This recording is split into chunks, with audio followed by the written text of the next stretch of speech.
My name is Karen Asardi, and I'm Training Director at the EMDR Education and Training Center. And for those of you who are curious about EMDR, stay tuned because in this few-minute video, I'm going to talk about why, when, and how we use EMDR for healing. So let's start with the why. EMDR stands for eye movement desensitization and reprocessing, and it's one of the most extensively researched treatments for PTSD. And we'll talk about in a second some of its expanded uses. But since its development in the late 80s, EMDR has expanded globally. Its reach includes a wide range of international settings, from clinical practices, private practices, to humanitarian efforts in conflict zones. And today, EMDR is practiced in over 100 countries worldwide. And as I said before, it began as a treatment for PTSD, but its reach goes well beyond that now, and it's really an ever-evolving thing. More and more, we're finding it is a useful treatment in anything from attachment disorders, anxiety, panic attacks, depression, dissociation, sleep disturbance. It helps folks with substance misuse disorder and symptoms from violence in the home, abuse, neglect, sexual assault. So EMDR really has so many clinical applications. It ends up kind of being a great tool for many people's current symptoms. And we'll talk a little bit about that in a second, because we're going to talk about trauma in the brain. And I think to understand the effectiveness of EMDR, we need to have an understanding of how our brains naturally recover from traumatic and stressful events. And so oftentimes we're able to resolve experiences, either small t or big T traumas, successfully. We can learn what we need to learn and put them away. But some events can overload our system. They're either overwhelming or too frequent, or both. And they overwhelm our system and they require assistance to get processed. They kind of get stuck in the brain, and that's where symptoms come. Right? So EMDR helps to facilitate that reprocessing of the memory that was stuck, right? We resolve trauma memories or disturbing memories and restore them to normal functioning. And while the memory remains, we don't forget memories, the associated disturbance really diminishes. So that flight, fight, freeze response is no longer triggered, and we don't have the symptoms of thoughts, emotions, body sensations, or physical disturbance connected with the memory anymore. So we kind of pick up where the brain left off by lighting up a memory and allowing the brain to take over its normal healing process that was stalled because of the overload. And so the goal of EMDR therapy, like I said, is to eliminate the disturbance, not the thought of the memory, but how disturbing it feels in our body and any of the negative symptoms associated with that. And then once the memory is no longer disturbing, we replace them with positive emotions and sensations, as well as healthy consequences, right? Behaviors and perspectives. A lot of people want to know what's the difference between EMDR and talk therapy, and there are many differences, but it's definitely a different approach to healing. So unlike traditional talk therapy, EMDR doesn't rely on long, detailed discussions, nor does it rely heavily on homework. Instead, we light up or activate those previously stuck, disturbing memories, and we harness the brain's natural healing capacity to resolve them. And this approach resolves the distressing memory and often requires fewer sessions and less effort than talk therapy. So people can get through even a long history of traumatic events in a much shorter time than they would in talk therapy, say.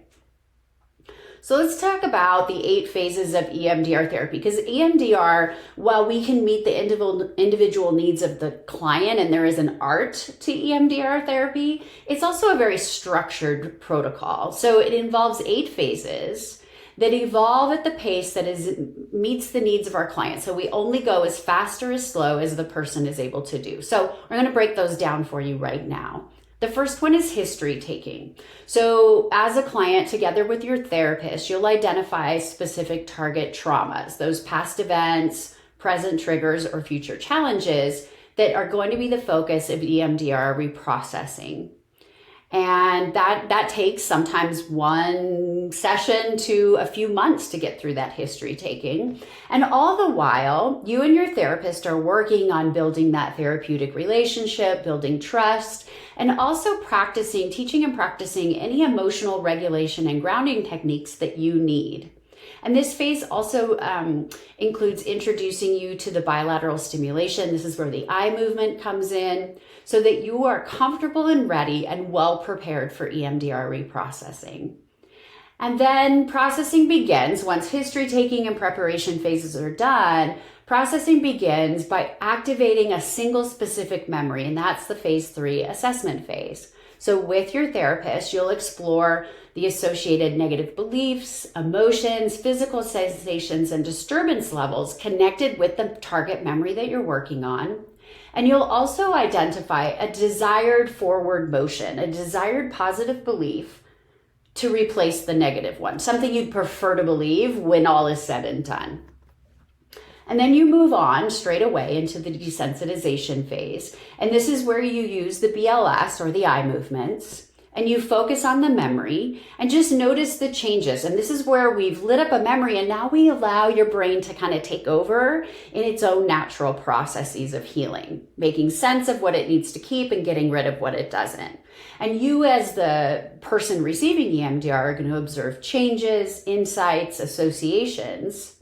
And you'll keep doing sets of eye movement until the experience no longer feels disturbing. Again, it'll always be a disturbing thought, perhaps, but it won't feel disturbing in your body.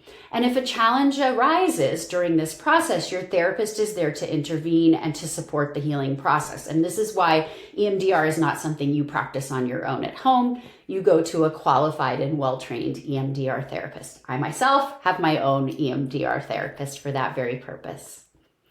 After the memory is no longer disturbing, we move into the installation phase, and this is where we reinforce the benefits of reprocessing. So you get to focus on the memory that's no longer disturbing and that desired positive belief. So I no longer feel that I'm not good enough when I look at this memory. I know that I am lovable and worthy, say, for example. And we strengthen that with bilateral until the belief feels completely true.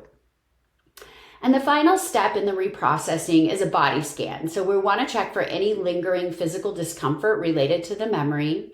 And if tension remains, your therapist will use the bilateral to help you resolve it. And every EMDR session concludes with closure. So this is where your therapist is going to lead you through any number of exercises that are very specific to you and designed to kind of help you reset, right? To regain and feel calm, grounded, and prepared to return to your day. This is also an opportunity for you and your therapist to share insights and thoughts about the reprocessing that just happened. And then when you come back in your next session, and really at the start of every session, you and your therapist are going to review your progress and discuss any new thoughts, feelings, or behaviors that have emerged. And this really informs your treatment plan and supports your long-term healing. So if you're curious, if you're an individual curious if EMDR is for you, or if you're a clinician wondering if EMDR is useful for your clients, just keep this in mind. It's not just for the big T traumas and PTSD, right? EMDR is a treatment that addresses how adverse experiences negatively impact our daily lives by triggering those unwanted behaviors, emotions, somatic sensations, urges, and aversions, right? So EMDR can be used, like I said, in a wide range. So if you'd like to find an EMDR therapist, emdria.org is a great place to go. And if you are a clinician looking to find a training, you can check us out at emdreducationandtrainingcenter.com. But in either case, do feel free to get in touch. We're always happy to reach out. You can find us online, send us an email, or check us out on Facebook or Instagram. Thanks so much.